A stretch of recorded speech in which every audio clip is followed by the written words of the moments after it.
So ayun mga kuys, good morning sa inyo.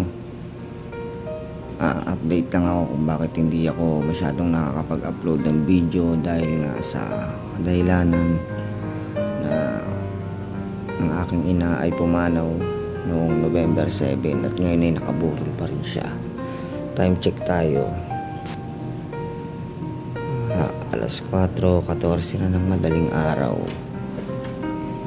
Walang bantay, ako lang.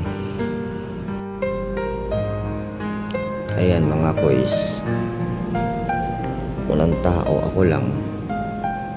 Mga tulog na yung mga kasama ko. Ayan, ako lang talaga mag-isa. Ayan, sa labas wala. Nakaupo ako dito sa sopa.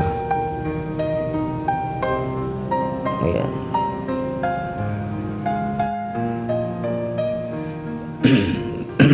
Medyo nakakatakot kasi ako lang mag-isang nagbabantay. Wala akong kasama, yung mga kasama ko tulog, ako lang. Kaya ito, nagkape muna ako. Timpla ako ng kape. Ito, para mapawi yung antok. Nag-video na lang din ako para meron akong magawa. So ayun, ito yung update ngayon sa akin kung bakit hindi ako gano'ng nag-upload ng videos. Kung kailan naman ako baguhan lang sa pagiging YouTuber. Tsaka naman pumanaw yung aking ina. Nahirap. Kasi kaya akong ginagawa ito, mag-vlog para sa kanya. Pero mawala man siya, pero hindi ko pa rin ititigil yung pag-vlog ko. Kahit may trabaho na ako, hindi ko siya ititigil para sa pangarap. Kaya sana mga boys, kung mapanood niyo man itong video ko, subscribe niyo naman ako. Subscribe niyo ako. Ipakita niyo yung suporta niyo sa akin. Kahit hindi tayo magkakakilala o hindi tayo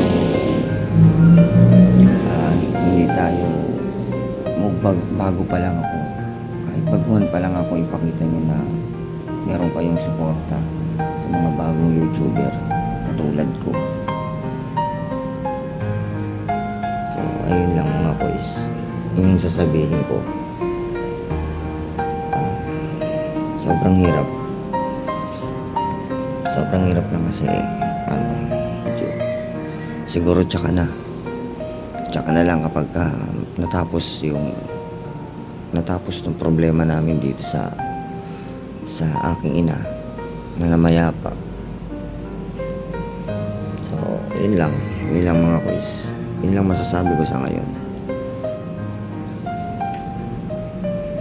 Kaya kung gusto niyo ng mga video na pwede kong i-content sa susunod na vlog, comment nyo lang dyan. Baka kaya kong gawa ng paraan. So yun,